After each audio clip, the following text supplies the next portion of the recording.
more data showing our economy is slowing, but less progress on inflation than the RBA had expected. Our latest thoughts and forecasts ahead of the federal budget. The RBA kept rates on hold again in May as expected, but leading up to the policy meeting, markets have been rethinking their timeline for when the easing cycle might start, and it even started to partially price in another hike. More strong jobs data, with our unemployment rate still in the high threes, and stubborn core inflation encouraged a few market economists to predict fresh RBA hikes.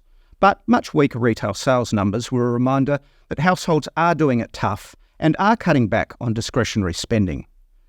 Our view for over a year has been that the RBA rate cuts will start in 2025 to help support the slowing economy, but not in 2024 because of how difficult it is to eradicate inflation. And the market seems to be coming to the same conclusion, with the first cut now implied in early to mid-2025. So, while the possibility of another hike is always there, and similarly the US are taking longer to start their easing cycle, we still favour no move up or down from the RBA this year.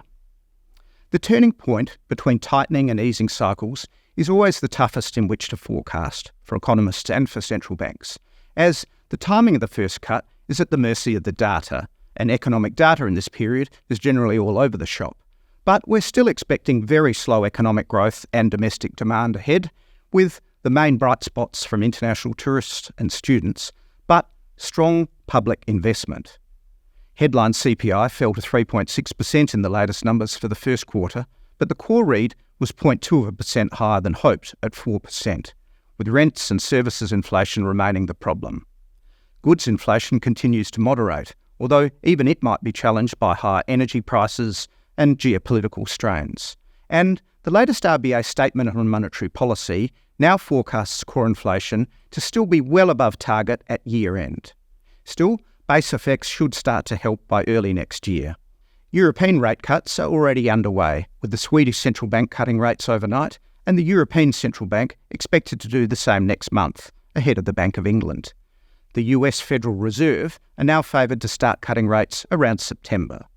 Here, we remain around 6 months behind most of these cuts, and this higher for longer narrative has helped to push the Aussie dollar higher, especially against the Japanese yen, now above 100 for the first time in a decade.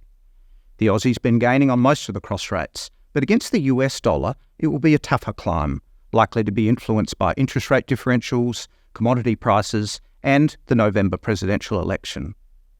And lastly, the federal budget next week is likely to reveal a modest surplus, helped by firm commodities and strong labour markets, but offset to a degree by the Stage 3 tax cuts and other cost of living support, all with a fairly minimal impact on inflation.